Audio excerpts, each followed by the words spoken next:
There are moments when we don't need more advice, don't need new goals, and don't need to become a better version of ourselves. We just need a quiet place to sit down, place a hand over our heart, and listen to something very small, very real, whispering inside. We've grown used to living in response, to achieve, to catch up, to avoid being left behind. But in the midst of all that rushing, have you ever paused to ask, am I truly living? Or just trying to survive? This isn't a lesson. It isn't a solution. It's a gentle reminder, you don't need to become someone else. Just be present, within yourself. And know this, you are worthy of stillness, of understanding, and of coming home. Part 1. The psychology of survival and the pursuit instinct, the whisper of a mind learning to be at peace. Close your eyes for a moment. You don't need to do anything. You don't need to try to become anyone. Just be here, with yourself. Can you feel your heart still beating? Have you ever wondered, why can a single indifferent glance ruin your whole day? Why can an unanswered message throw your mind into chaos, as if a storm is about to come? It's not because you're too sensitive. And it's not because you're weak. It's because you are human, carrying within you the ancient story of survival. A genetic map passed down through thousands of generations, where fear wasn't something to be avoided, but something that saved your ancestors' lives. Long ago, in the dense forests, our ancestors didn't survive by superior intellect, but by sensing danger. A rustling leaf, a shadow darting past, an unfamiliar scent in the wind, all could signal a predator. And to survive, they had to prioritize vigilance over joy. The mind you're living with today is that same ancient warning system, except now, the leopard no longer has claws. It's the cold stare at the office. It's the seen message with no reply. It's the criticism from a friend, or the unexplained silence of a loved one. You're not overreacting. You're just reacting, exactly the way millions of years of evolution taught you to. Far away, on the edge of the Amazon rainforest, there's a boy named Naya. Each morning, he wakes before dawn to keep watch over a troop of monkeys, protecting them from hunting leopards. He must listen to every faint sound, smell each unfamiliar breeze, because a single moment of carelessness could cost a life. One time, while playing with his sister, he ignored the rustling in the bushes. That was the price of a forgotten guard, and he witnessed the leopard seize a young monkey he had once cared for. From that day on, his smile was never quite as carefree. Every glance, every lift of the head, carried a layer of caution. And we, even as we live in cities lit by electricity and filled with Wi-Fi, still carry Naya's eyes within us. Still watching. Still listening. Still unsettled. Only now, instead of fleeing leopards, we flee heartbreak. Then there's another predator, one without claws, yet more persistent and invisible. Its name is dopamine, a neurotransmitter designed to keep you moving forward. Dopamine doesn't care whether you're happy or not. It only wants to know, is there something new to chase? When you reach a goal, a relationship, a job, a dream, dopamine won't let you rest. It whispers, good. Well done. But what's next? And so you run. You search. You set another goal. But you never quite reach what people call enough. Not because you're lacking, but because your internal system is wired never to be satisfied. That's why even in success, you can feel empty. Because dopamine is an engine, not a destination. It powers the journey, but doesn't create peace. Have you ever asked yourself, if I stop, what's left inside me? Imagine yourself sitting in a quiet room. No goals. No expectations. Just steady breathing and the feeling of being in this moment. No need to do anything. No need to prove anything. Just here, with yourself. You might feel an emptiness at first. But if you stay long enough, you'll find that emptiness isn't frightening. It is soil, where true life begins. There, you are no longer driven by dopamine. You no longer need to chase something new to feel worthy. You just are. Someone once said, the greatest strength of the modern human is not gaining more but knowing when to stop so as not to lose oneself in the spiral of pursuit. Try stopping. Try looking at the fears within, as you would look at a child trembling in the rain. Try placing your hand over your chest and instead of telling yourself to push through, try saying, "It's okay. I'm still here." Because sometimes, what you need isn't a new motivation, but permission to exhale. The journey of your mind has no final destination. It is a river, sometimes deep, sometimes shallow, sometimes turbulent, sometimes calm. You don't need to be strong all the time. You don't need to always know what you're doing. You just need to be honest with how you feel and know this: you're surviving, you're learning how to love, and you're learning how to rest in a world that constantly demands you rush. Give yourself some quiet. Not to give up, but to return home. And if you are hearing these words as you prepare to sleep, know that you no longer have to keep holding it all together. Your mind has fought enough battles. Your body has worked hard enough. You don't need to be better right now. You just need to be here and let life hold you, as you are learning to hold yourself. Part 2. The Fear of Loss, a gentle whisper from the armor of the soul. Are you lying in the dark, in a quiet place? Are you hearing these words now that everything outside has settled down, and inside you is beginning to soften too? If so, then this is a beautiful moment to touch something we often rush past during the day. Not because we are indifferent, but because we're too busy to notice: fear. Fear doesn't scream. It's not always obvious. It arrives like a slight tightening in the chest. A blink that lasts just a bit too long. A silence between two breaths. It might be the restlessness when someone doesn't reply to your message.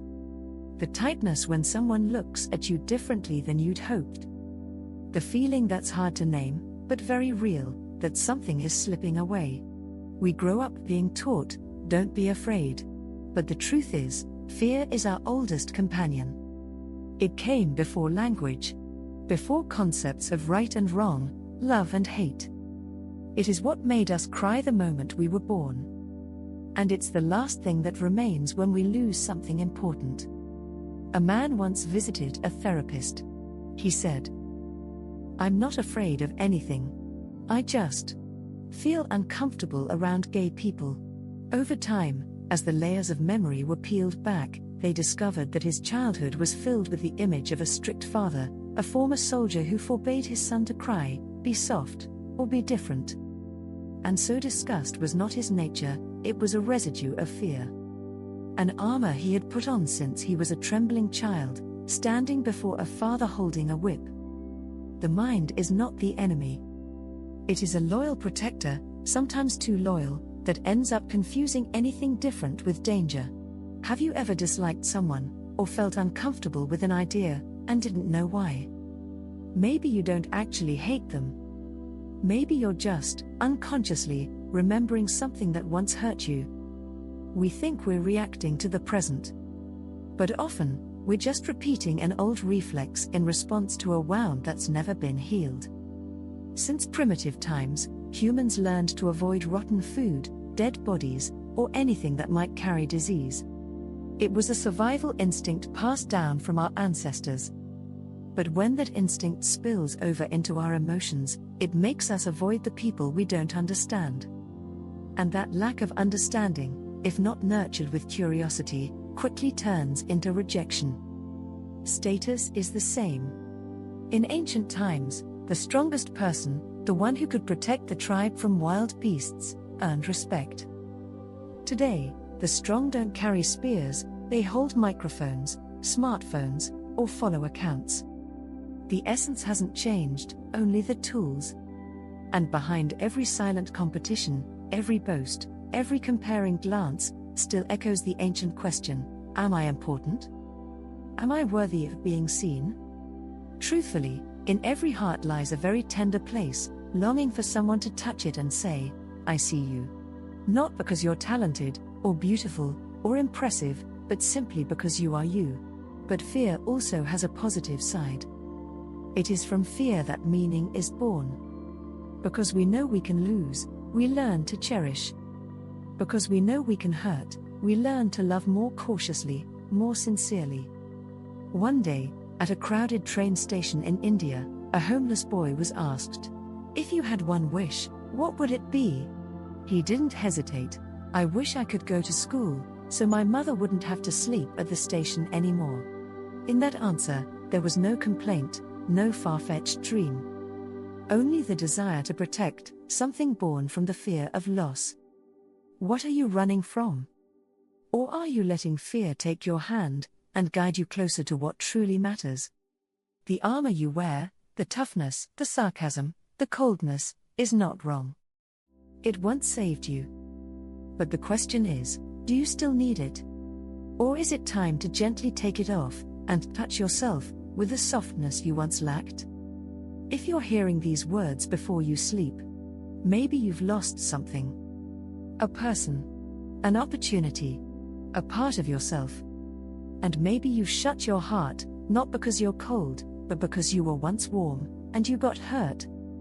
But you don't have to stand guard forever. No one can live fully while wearing armor all the time. No one can truly connect with another if their hands always hold a sword, and their heart always hides behind a shield. Allow yourself to breathe a little softer. You don't need to decide anything right now. Just admit this: there is a fear in me, and I will not abandon it anymore. Place your hand on your chest. Feel each heartbeat. Know this: every fear you've ever felt is part of the journey that has made you softer, not weaker. And as you close your eyes tonight, if the fear is still there, it's okay. You don't need to chase it away. You just need to sit beside it, like sitting next to a child who is crying. You are the only one who can hold that part of you and whisper, "We will not leave each other anymore. I may not be sure everything will be okay, but we will go through this together." Part 3. The illusion of control and the gentle journey back to what cannot be held. You are lying in stillness. The light has softened. The room is no longer noisy. And your mind, after a long day wrestling with hundreds of things to worry about, is beginning to settle down. Perhaps this is the right moment to speak together about something that every one of us has carried, like a heavy, nameless suitcase: control. We grow up in a world that glorifies control as an achievement. We are taught how to control our weight, our time, our emotions, our success, and even how others perceive us. But very few ever teach us how to let go. Letting go, not out of helplessness, but out of understanding that some things were never meant to be within human control to begin with. There was a man who worked in finance for 30 years. Every detail of his life was scheduled, from breakfast time to exercise time, from 10-year plans to his expected retirement date.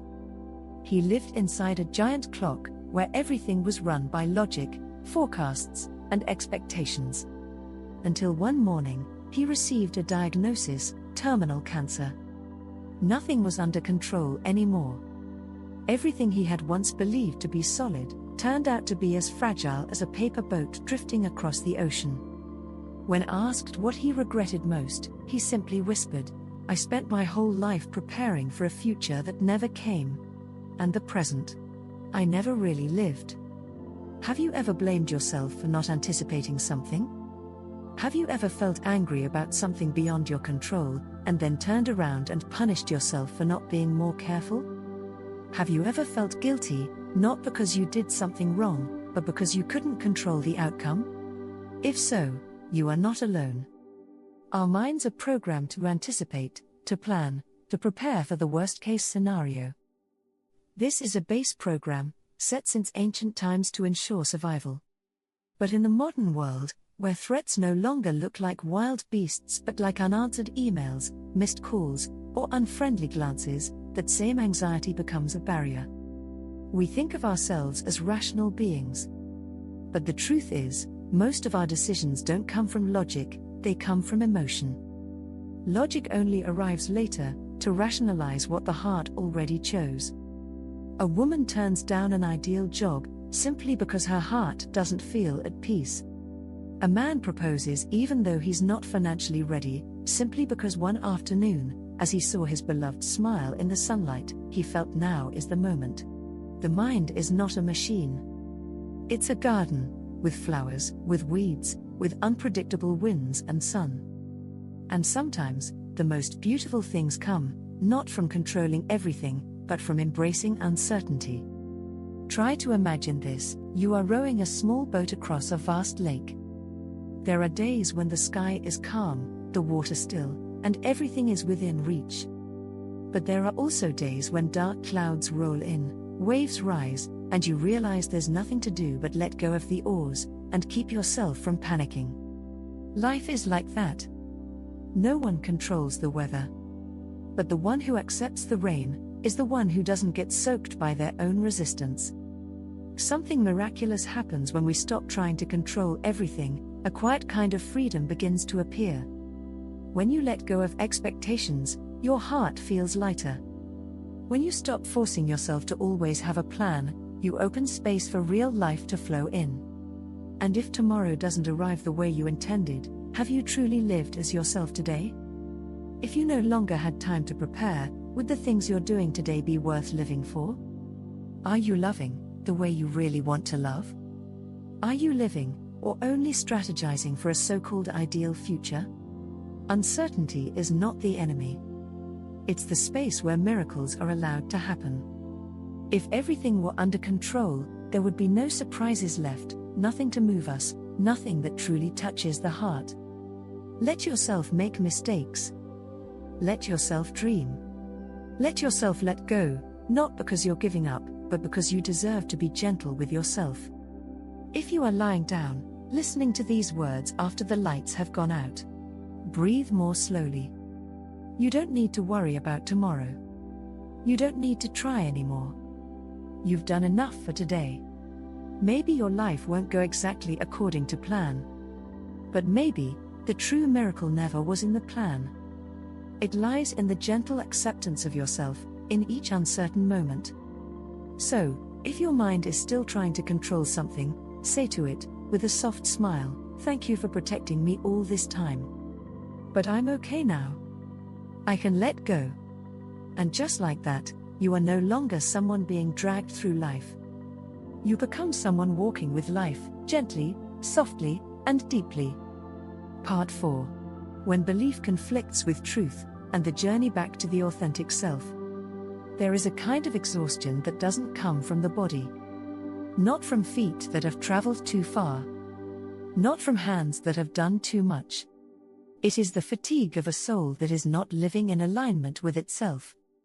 Have you ever felt that way? When you smile, but your heart isn't joyful. When you nod in agreement, but deep down, you want to say no. When you do something that you once promised yourself, in another time, you would never do. Psychology calls this cognitive dissonance, when what we believe and what we do are no longer in harmony. But if you speak the language of the heart, then maybe. It's when you've lost a piece of your honesty with yourself. There's an old story, gentle, yet piercing. A young man carried within him the dream of writing poetry. He loved words, loved dreaming, loved the quiet beauty of rainy afternoons. But then life pulled him into the hustle of survival. His family said, "How will you make a living writing poems?" His friends mocked, "So cheesy." And so, he chose to go into business, stable, practical, with income. He told himself he was being realistic. He scoffed at those who dreamed. But every time he heard someone recite a poem, his heart tightened. Late at night, when everyone was asleep, he quietly wrote a few verses, then tore them up. Not because the poems were bad, but because he no longer dared to believe in himself. He lived two lives, but was never whole in either. Are you living like that? Believing in equality, but still keeping a distance from someone because they're different from you. Believing in unconditional love, but feeling hurt just because they forgot to text you back on time. Saying you want to live authentically, but layering on roles and masks every time you step outside. Not because you're fake, but because you've grown used to the mask you once wore to survive. The mind is a master at soothing inner conflict. It creates logical excuses so you don't have to face the inner rupture. I did it because I had no other choice. It's no big deal, everyone does it. As long as I don't hurt anyone, it's fine. But each time you do that, you step a little further away from your original self, the self that once dreamed, once believed, once loved something with your whole heart. Are you living according to what you believe or what others say is worth living for? And then, there's a silent intruder, confirmation bias. The mind doesn't seek the truth, it seeks evidence to support what it already believes is true. If you believe the world is a dark place, you'll only see news of violence, betrayal, and lies. You'll overlook all the quiet acts of kindness happening every day. If you believe you're not good enough, you'll remember every criticism, every rejection, and forget all the times you were loved. Are you living to protect your beliefs, or to discover the truth? The irony is, not only individuals fall into this trap. So do groups. A circle of friends. A community. A nation. A religious organization.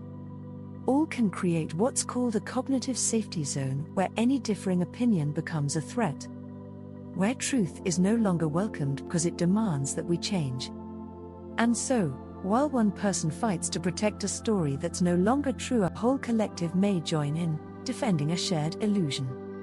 But you can choose differently. Not by throwing away all your beliefs, but by daring to look at which ones are no longer your truth. Not by denying the past, but by asking the present, am I still that person? Are you willing to release an old belief to return to something truer, gentler, more real? Or will you keep living inside a belief that no longer fits just because you're afraid of the rawness that comes with change?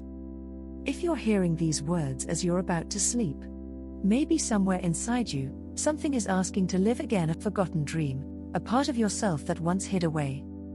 And that's okay. There's nothing wrong with once lacking courage. There's nothing wrong with once choosing safety over truth. But now, if you're ready, you can choose again. You don't need to change everything overnight. Just place your hand over your heart and gently ask, what inside me is no longer real but I still hold on to, out of fear of losing something else? That alone is already a step toward inner freedom. Freedom isn't doing whatever you want.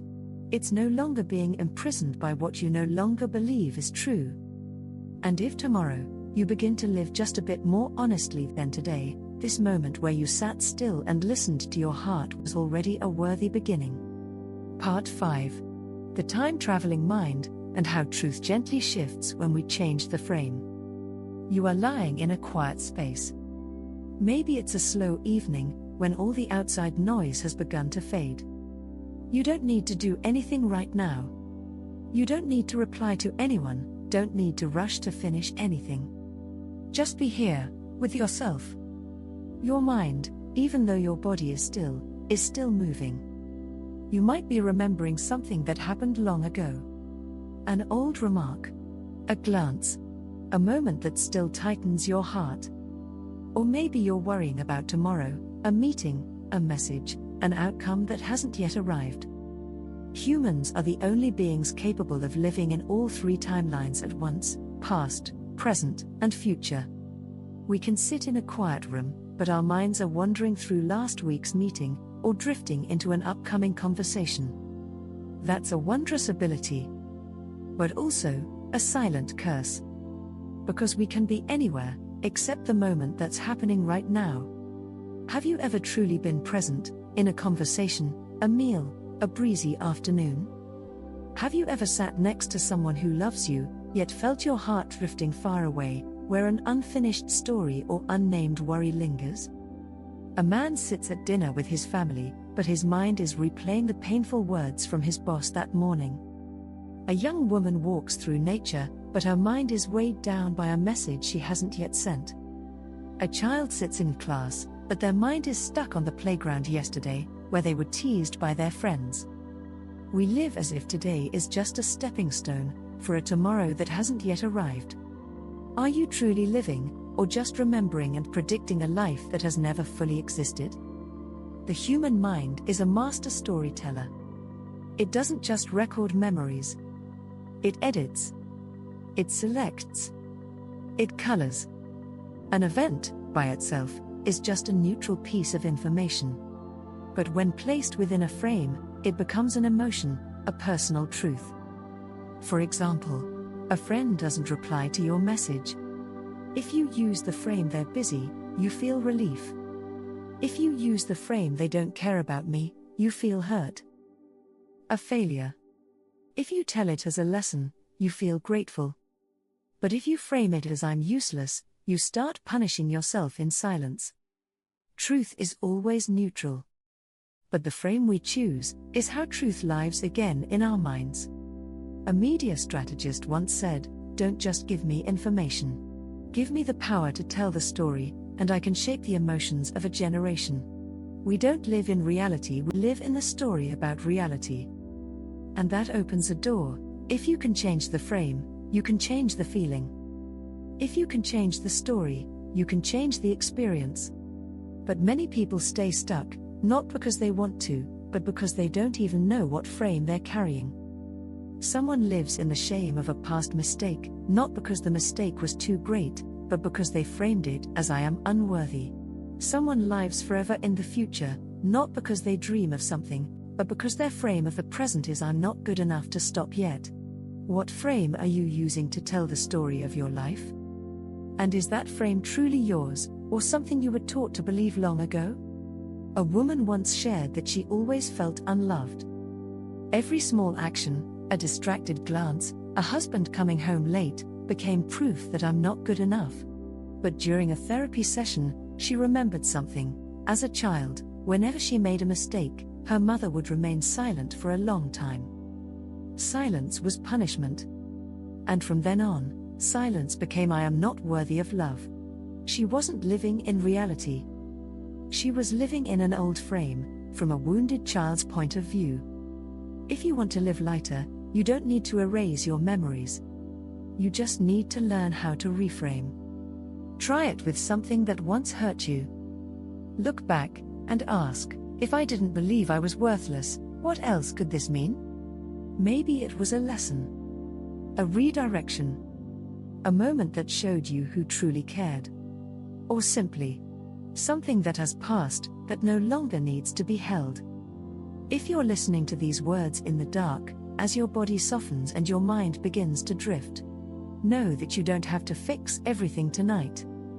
You just need to know that you have the power to choose how your story is told. And sometimes, freedom doesn't come from doing something grand, but from a new frame, gentler, kinder, with yourself.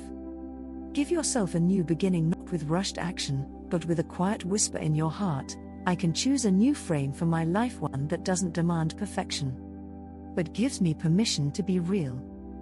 And just like that, you don't need to travel back to the past to fix anything. You don't need to rush toward the future to prepare everything. You just need to be here, now, and tell the story of your life in the voice of peace. Part 6. The Inner Voice, and the Quiet Journey Back to Gentleness Within.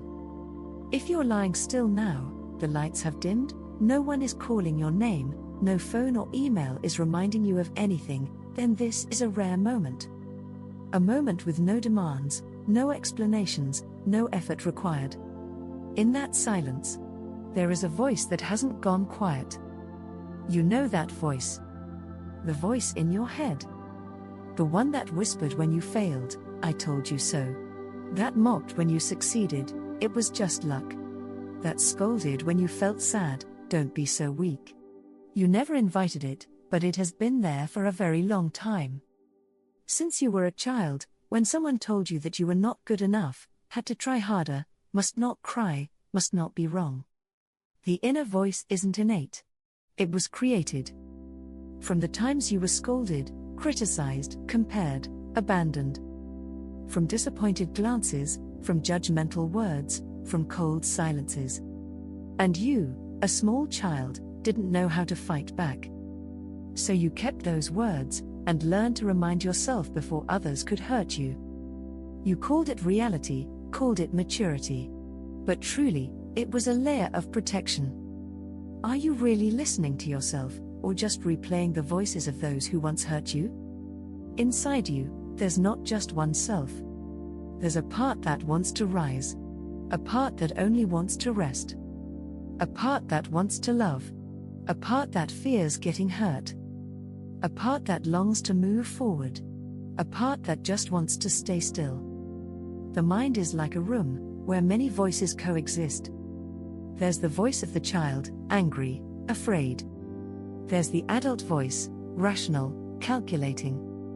There are the voices of your parents, your teachers, society.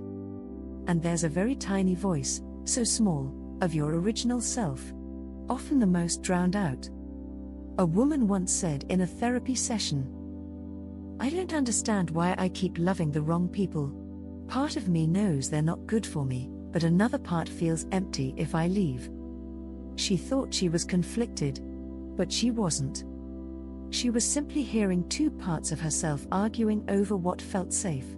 One part longed to be loved the right way. The other feared losing any connection, because it had once learned, a little love is better than none. Inner fragmentation is not an illness. It's a sign of a mind still learning to integrate, still learning to understand itself. You are not broken. You've just never been taught how to listen to yourself, with kindness. We think freedom means controlling our emotions. But sometimes, true freedom is no longer fearing them. When you can let sadness stay, without running away. When you can say to your fear, "I hear you. I don't hate you. I know you're just trying to protect me." Have you ever sat down, placed your hand on your chest, and asked, which part of me is afraid right now? Have you ever been gentle with your most fragile part, or have you always pushed it away? When you don't understand yourself, you'll repeat old patterns. You'll love the wrong people, take the wrong path, blame yourself, and repeat. Not because you're foolish, but because the mind always chooses what's familiar over what's right. Even pain, if familiar enough, can become a place of comfort. A man once admitted, "I always choose high-pressure jobs. I thought it was ambition. But really, I'm just used to not being able to breathe. My childhood was full of tension. And when life feels too calm, I get scared, like I don't exist." We don't live by logic. We live by emotional memory. So, where does change begin? Not by forcing yourself to be better. Not by punishing the negative voice in your head. But by gently acknowledging, every part within you, no matter how uncomfortable, was once created to protect you. You don't have to let them steer the ship anymore. But you also don't need to throw them overboard. You just need to say, "Thank you. I understand why you exist. But now, I will be the one steering." If you're lying down, relaxing your body, letting these words reach the deepest parts of your mind, know that you are not alone. Every one of us has conflicting voices within. Everyone has felt inconsistent, confused, hard to understand. But that's not a malfunction.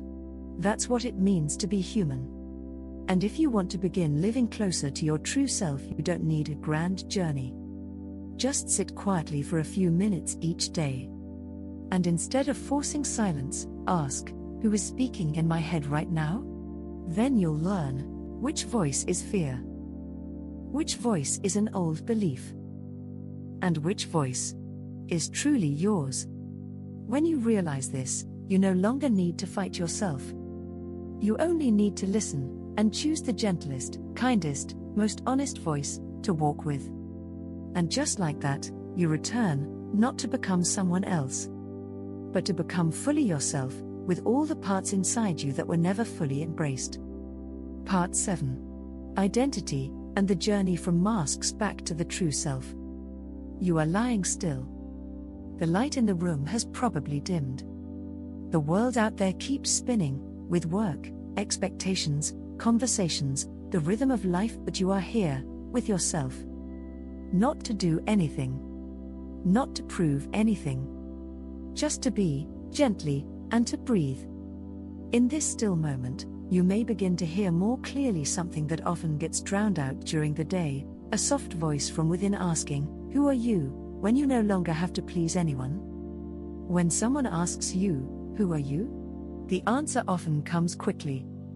"I'm a teacher. I'm a mother. I'm someone who enjoys quiet. I'm someone who laughs a lot." Or simply, your name, age, occupation. But if you stripped away all those identifiers, if there were no titles, no roles, no image someone once praised you for, or loved you for, what would be left? All of us wear masks. Not because we're fake, but because, at some point in life, you realized that in order to be loved, to survive, to avoid being hurt, you had to hide something. Maybe your softness. Maybe a creativity that once got laughed at. Maybe a dream that was shut down. A woman who works in law, always neat, decisive, strong. But every night, she plays classical music and paints with her left hand, her non-dominant hand, the hand of a child once scolded by her father for drawing badly. She lives two lives. One to be praised, one to breathe. And over time, she forgets which version is real, and which one is just a role. Are you living true to yourself, or living according to others' expectations? Have you ever laughed at a party, while your heart wanted nothing more than silence? Have you ever said, "I'm fine," when your heart was in chaos? Have you ever denied what you truly wanted, just to maintain an image of being reliable, strong, successful? No one teaches us how to live authentically. We're only taught how to do things right. Right for our parents. Right for our teachers. Right for our partners. Right for our boss. And then, one day, you're doing everything right, for everyone but yourself. Is there a part of you crying for help, but you call it irrational or weak? If today you didn't have to please anyone, what would you truly want to do? True identity isn't a destination. It's a flow, something unfolding every day. But many people freeze themselves in a role, a label, a version that once got applause, and from there, they're afraid to change. The truth is, we don't just wear masks for others. We also wear masks for ourselves. We try to be fine. We try to be good. We try to be excellent. But at some point, we no longer know what's real and what's performance. And the most exhausting thing isn't working too much. Isn't lack of sleep. It's performing too long in a role that no longer fits you. Someone once said, "We're not afraid of being rejected by others, we're afraid that if we live authentically, they might stop loving us." So we hide. We work harder. We try to look better. We shape ourselves into what others need. Until one day, you feel lost in your own life. But then, there will come a day when you're too tired. Not tired from lack of energy, but from no longer feeling present. And you'll ask yourself, if I'm not my job, not my role, then who am I? The answer doesn't have to come right away. You don't have to know it clearly. You just have to dare to begin taking the mask off, little by little. Try it. Sit down at the end of the day and ask yourself, is there something I did today, not because I wanted to, but because I was afraid to disappoint someone?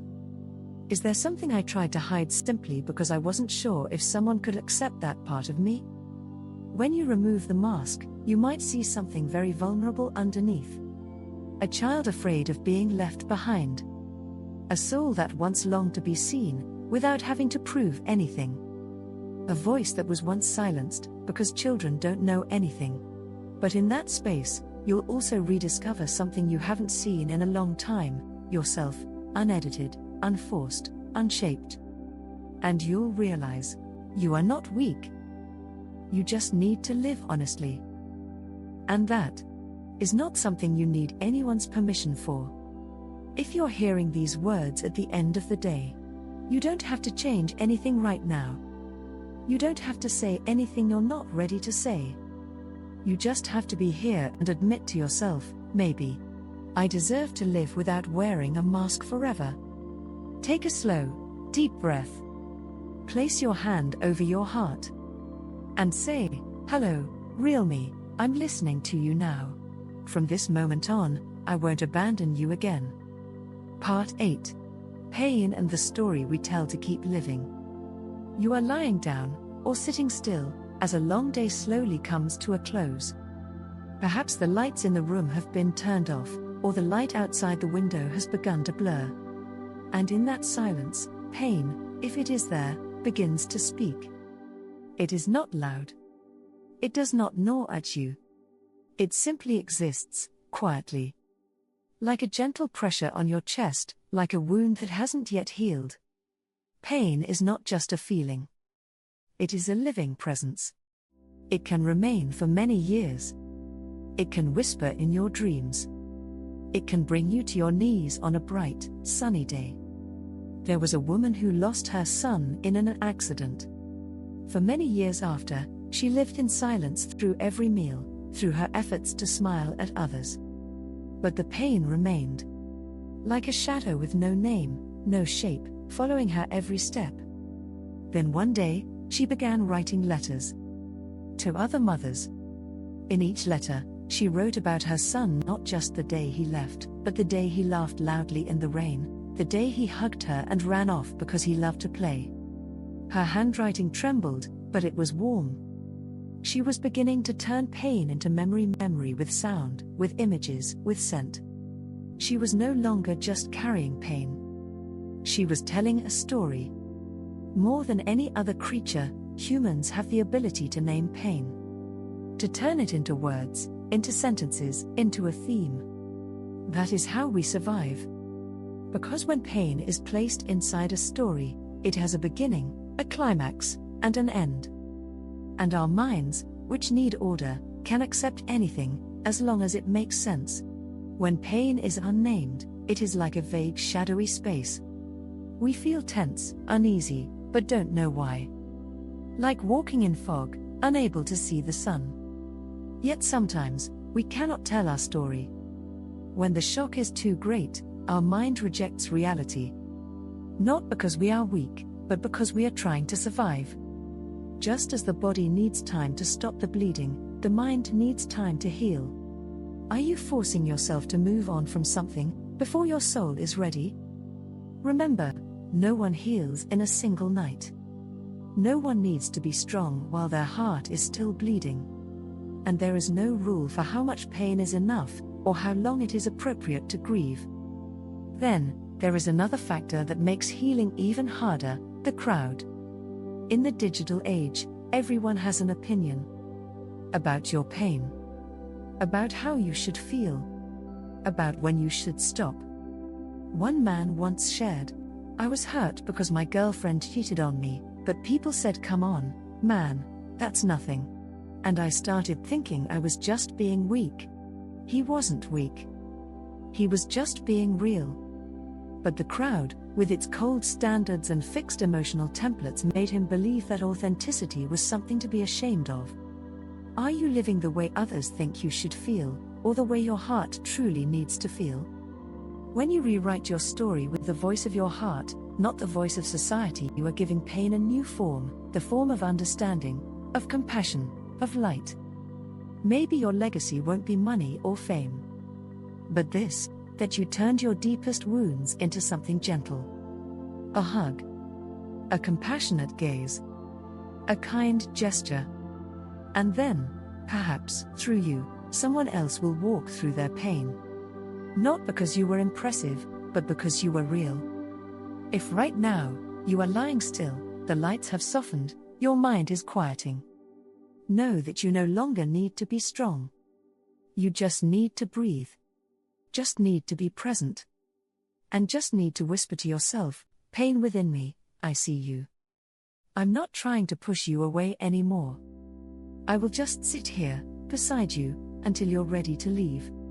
And just like that, you are no longer a victim of your pain, you become the storyteller of it. Gentle, honest, and free. Part 9. Tribalism, when belonging comes at the cost of truth. Humans are social creatures not only because we need others to survive, but because we long to belong. Yet within that longing, there is a quiet truth that few dare to face. To be accepted, we often have to deny ourselves. In the past, being accepted by the tribe meant protection from wild animals, from hunger, from freezing to death in the deep forest.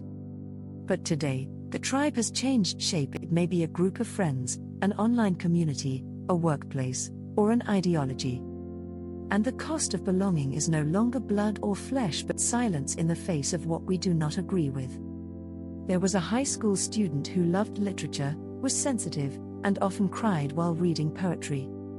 But in class, he hid this, acted tough, because the boys in his group would tease him. Once, the teacher praised his writing in front of the class. He blushed, smiled, and later tore up his poetry notebook, because I can't be different. And just like that, a beautiful soul was silenced beneath the laughter of the crowd. Have you ever sacrificed your truth just to stay in a group? Tribalism promises safety, but the price is forced agreement. When everyone around you thinks the same, speaks the same, your own opinion suddenly feels dangerous. And so we learn to nod when we want to shake our heads, to laugh when we want to cry, to praise when we want to speak up. Not because we're fake, but because we don't want to be left behind. In psychology, this is called group conformity pressure, where people choose silence in order to keep their place within the group. But this also creates a silent society where truth is hidden, kindness is misunderstood, and individuality dissolves into the illusion of us. Are you losing yourself in an agreement that was never yours to begin with? Then comes another effect, mimicry. We imitate how others dress, speak, and think, not because we like it, but because we fear being different. But when everyone imitates, truth gets buried, and identity becomes a luxury. The truth is, no one truly belongs anywhere if they have to hide who they are just to stay. You don't need to belong everywhere. You only need one place, one group where you can live truthfully without being judged. And if you haven't found that yet, start with yourself. Do you have the courage to choose truth, even if it means temporary loneliness? Do you dare to be the first in your tribe to step forward and say, I don't agree, and I still deserve to be heard? If you're lying in gentle darkness, know this: you are not wrong for wanting to belong. But you don't have to lose yourself to gain it. Listen to that part within still whispering, I just want to be myself, and still be allowed to stay. And perhaps, when you live authentically, you will not only find your true tribe, but help others take off their masks, too. It only takes one person to shift the atmosphere of an entire room. And just like that, you no longer have to choose between truth and belonging. You become a safe place not just for yourself, but for all the lost souls around you. Part 10. The status game, when connection becomes a silent competition. Have you ever felt that in a conversation, people aren't really listening to understand, but only listening to prepare for their turn to speak? That the relationships around you, though seemingly warm, actually feel like a silent chess game where the person with more accomplishments has more right to speak? It's not because you're too sensitive. It's because social status has quietly crept into the very places that should belong to equality, friendship, love, and genuine connection.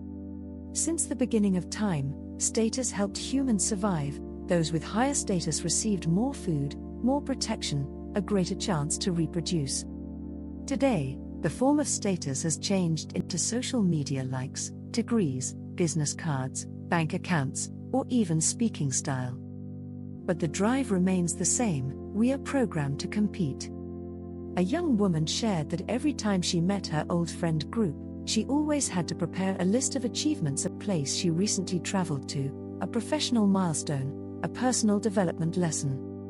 Not because she wanted to brag, but because she feared being left behind. And slowly, every meeting stopped being a moment of sharing and became a performance. Are you maintaining a relationship or maintaining an image within that relationship? True connection cannot grow in a hierarchical environment. Friendship is not a scoreboard. Love cannot survive if one person always feels beneath the other. But when status becomes an unspoken standard, closeness becomes fragile. We no longer share to bond but to avoid falling behind. We no longer dare to talk about sadness for fear of being judged as weak or not okay. Society encourages us to display virtue, posting photos of charity work, sharing happy family moments, writing about gratitude.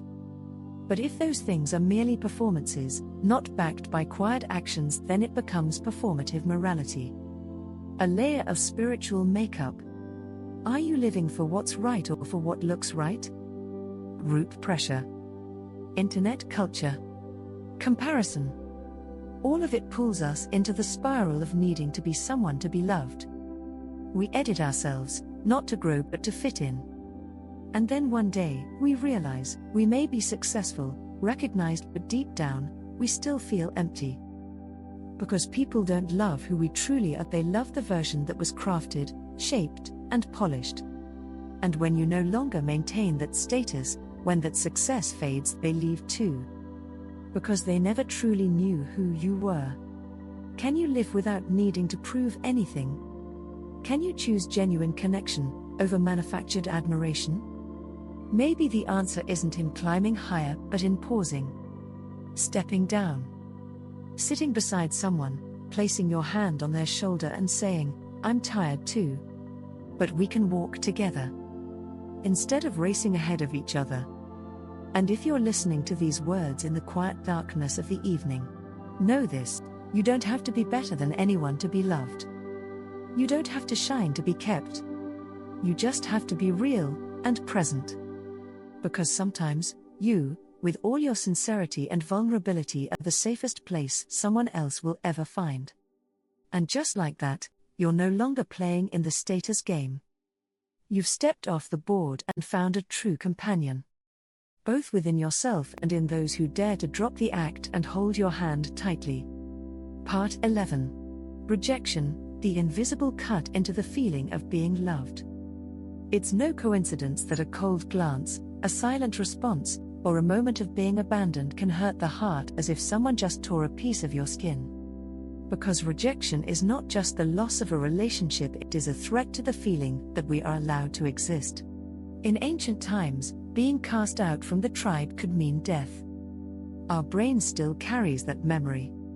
And today, when the person you love turns away, when the crowd mocks you, or when your words are ignored, that pain is not just emotional. It is a biological shock awakening survival instincts from thousands of years ago. A young boy once said he tried out for the school soccer team, trained for 6 months, and was cut, without any explanation. He didn't cry just because he wasn't chosen.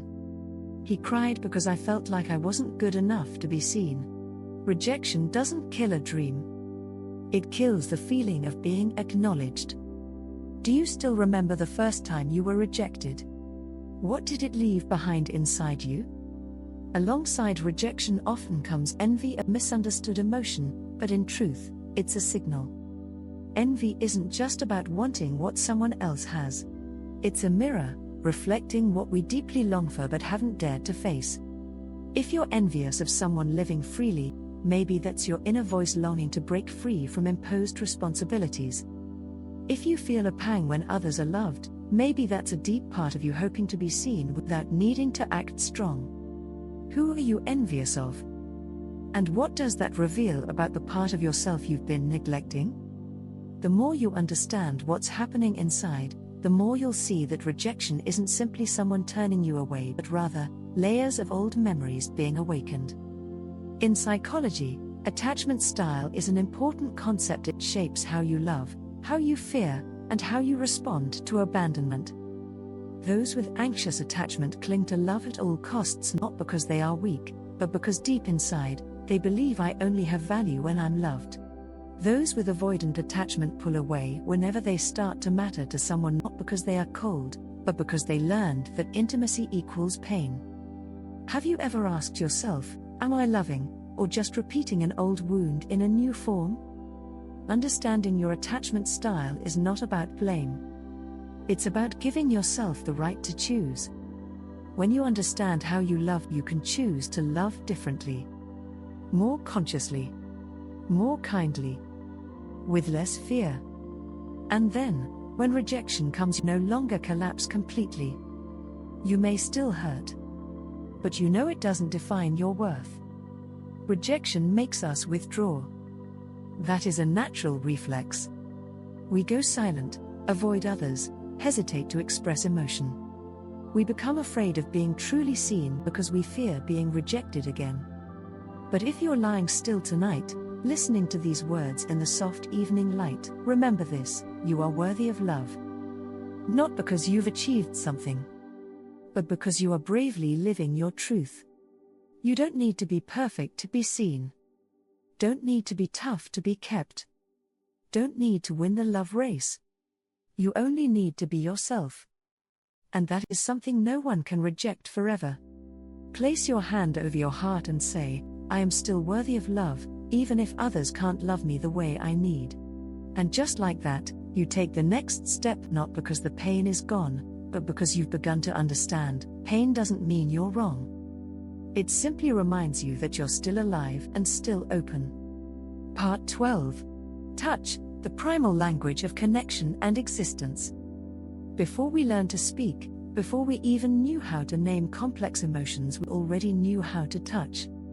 A gentle hand on the shoulder. A tight embrace. A soft pat on the back when we were trembling. That was humanity's first language. No words needed. No explanation required. Just presence, to say, you are safe. Touch is not merely a sense of physical contact. It is the biological language of love and existence. A hug can calm panic attacks. A hand held can keep someone from sinking into despair. A timely touch on the shoulder can speak deeper comfort than any words ever could. There was a premature baby kept in an incubator. Doctors noticed that babies held skin to skin against their mothers' chests, breathed more steadily, had more stable heart rates, digested better, and cried less. They didn't understand language, but they could sense life through skin. How long has it been since you hugged someone, not out of politeness, not to congratulate, but just to let them know, I'm here, and I care? The lack of physical touch doesn't just cause psychological loneliness. It creates biological wounds deeper than we think. A body deprived of touch releases more cortisol, the stress hormone. The immune system weakens. The heart beats irregularly. The feeling of disconnection is not just a metaphor, it's a real biological response. Loneliness, then, is not just an emotion. It's a form of hunger for connection, hunger for closeness, hunger for a hug. In the digital age, we can text hundreds of people, but no one actually touches us. We swipe screens more than we stroke a loved one's hair. We press the like button instead of holding hands. We send emojis instead of real embraces. And the body, with millions of nerve endings quietly waiting for warm contact, is left forgotten. An elderly woman living alone in a nursing home once said, I'm not afraid of dying. I'm afraid that when I die, it will have been too long since anyone last touched me. That sentence feels like a cut. Not to the intellect, but to the heart of an entire generation. A generation that touches screens more than it touches each other. Are you lacking physical touch, but replacing it with work, achievements, or social media? And then, there's another kind of sadness, the sorrow of lost physical connection. When someone you love leaves, when your parents are gone, when your children grow up and move far away, what remains isn't just absence. It's the loss of a physical home to return to. A hug was once a refuge. A hand on yours, once a wordless comfort. A shoulder, once your anchor. When all of it disappears, your body remembers. Your skin remembers. Your back remembers. Your hands remember. But there's no place left to touch. And that sadness is not weakness. It's the voice of the body, of memory, of those deep places where love once dwelled. Are you denying your need for touch because you fear becoming too much for someone else? In a world that is increasingly loud, fast, and disconnected, to touch may be the most radical act of all. It says, I'm not just thinking of you. I'm here. I'm not leaving. A touch, when sincere, can surpass all language. No need to say anything. No need to explain. Just presence at the right moment, in the right way, and long enough to begin healing a fracture. If tonight you are lying still and feeling lonely, know this: your skin is still quietly waiting for connection. And you can begin, without waiting for someone else. A hug with yourself. A touch to your chest, your arms. A gentle whisper to your body: I'm here. I see you. And I won't abandon you anymore. Sometimes, healing doesn't come from someone else walking in, but from the moment you dare to return and hold yourself as if you were the most beloved one you've ever known. Part 13. Empathy and forgiveness, when loving is no longer easy. We grow up with the teaching, forgive. But very few people ever show us how to truly forgive, how to let go without betraying ourselves, how to hold on to compassion without deepening the wounds that have not yet healed. Empathy is a gift of the soul, the ability to place ourselves in another's position, to feel their pain, to see what they see, to hurt where they hurt. But it also has its limits. When we carry too many sorrows that don't belong to us, sometimes we become the ones who need to be held. An emergency doctor once shared that after many years facing life and death situations, he no longer cried. Not because he was numb, but because his heart had grown too tired. Each time he shared in someone's pain, it was a loss of emotional energy. Empathy, if not accompanied by discernment and the ability to recover, can become a form of inner exhaustion and silence within the noise of others, where you can no longer hear your own soul. Are you carrying too much pain that isn't yours to the point that you've lost compassion for yourself? And then, forgiveness, a word as light as breath, yet as heavy as a stone pressing down on your chest. People often say forgiveness is noble. But in reality, it's a difficult journey, not because forgiveness is impossible, but because it requires something subtle, a shift in inner emotion. Someone who's been betrayed may say, I forgive. But deep down, there are still sleepless nights, sudden jolts of pain, questions that have no answer. Forgiveness is not forgetting, not erasing. It is the decision not to let that wound keep imprisoning your heart any longer. Have you ever forgiven while still harboring resentment? Or blamed yourself for not being able to forgive fast enough? Forgiveness does not mean reconciliation. There are people we forgive but don't necessarily have to see again. Forgiveness doesn't require an apology. Because there are those who hurt us but never realize the damage they caused. Forgiveness does not mean condoning behavior.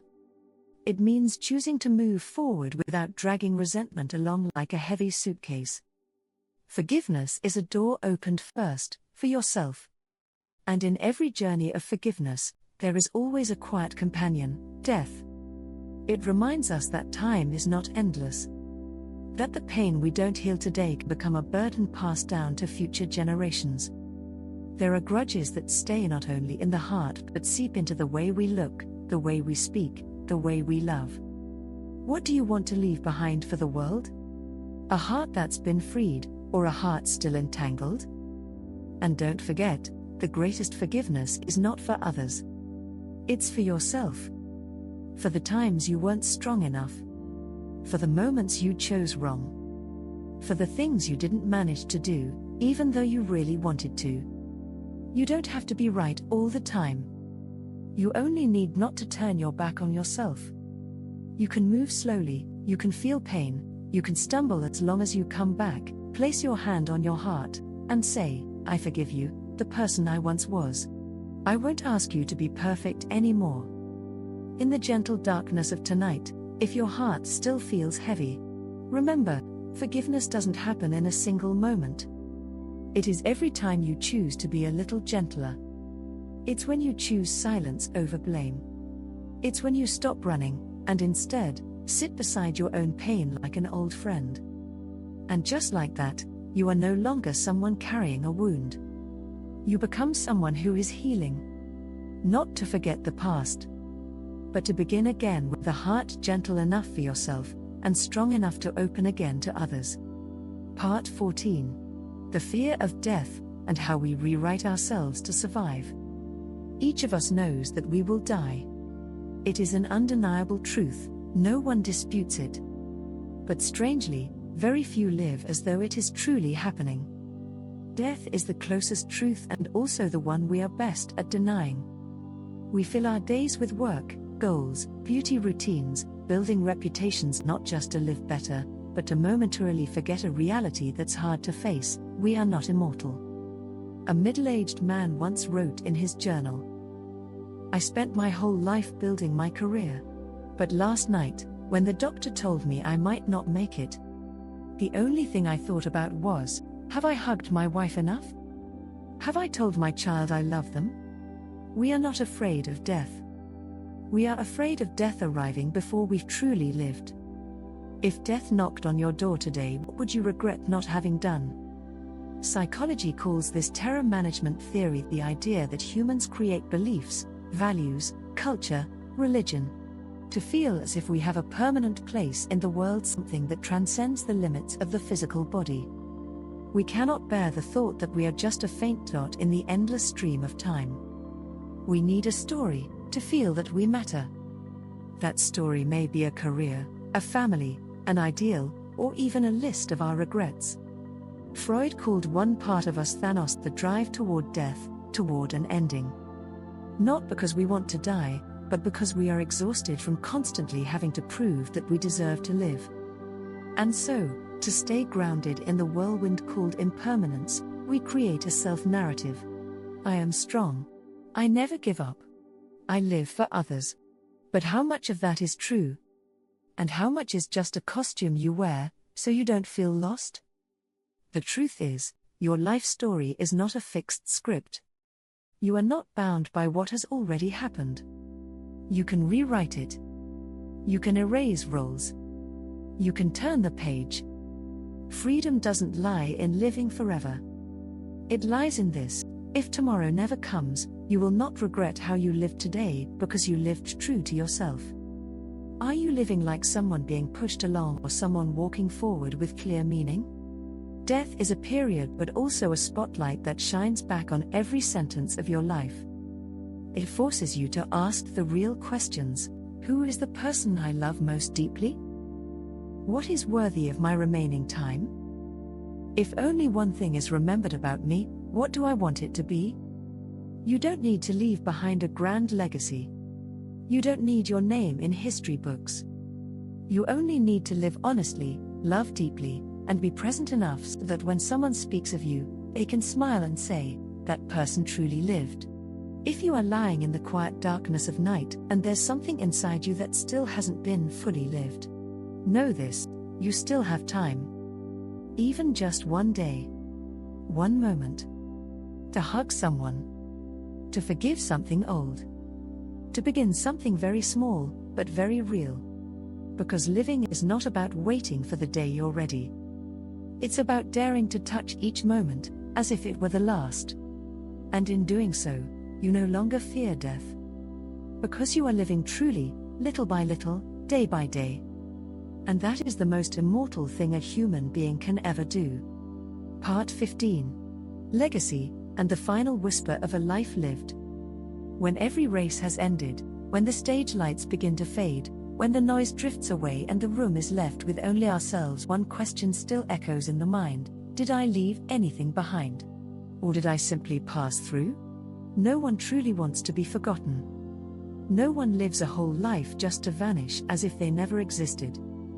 The longing to leave a mark is not selfishness, but the deepest instinctive call within every human being. But legacy is not always a monument, a prize, or material inheritance. Some legacies are quiet, gentle, never spoken of, yet they last a very long time, in places no spotlight can ever reach. It might be the way you once looked at someone with complete understanding. It might be the hand you placed on someone's shoulder when they were falling apart. It might be a simple message, but it arrived just in time when someone nearly gave up. You may never know you saved someone just by being truly present. A man lived a completely ordinary life. He wasn't famous, not wealthy. He had no extraordinary stories to tell. When he passed away, only a few came to his funeral. But then, a woman stepped forward.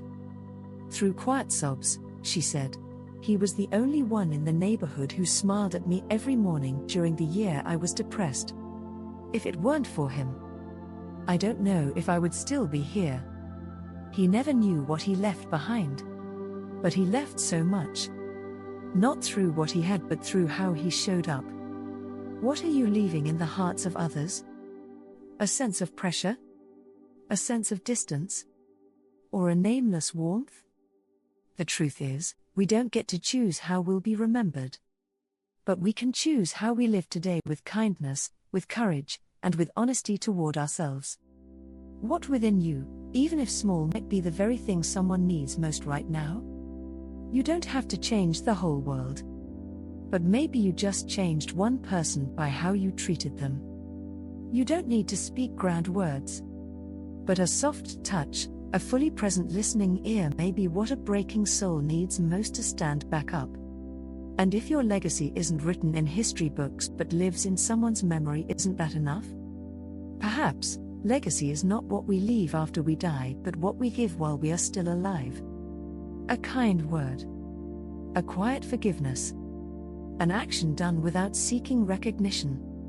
And over time, all of these will come together into one simple truth: you were here. Not in the superficial sense, but in the deepest one, a presence with soul, with heart, with the ability to truly reach another. If you are quietly preparing for sleep tonight, ask yourself gently, what did I leave behind today? Who smiled because of me? Did I truly live, or just pass through? And if not yet, that's okay. Because even realization is already a beginning. Tomorrow, you can love more gently, listen more deeply, and be more fully present. No need to prove anything. No need to leave a name behind. Just be here.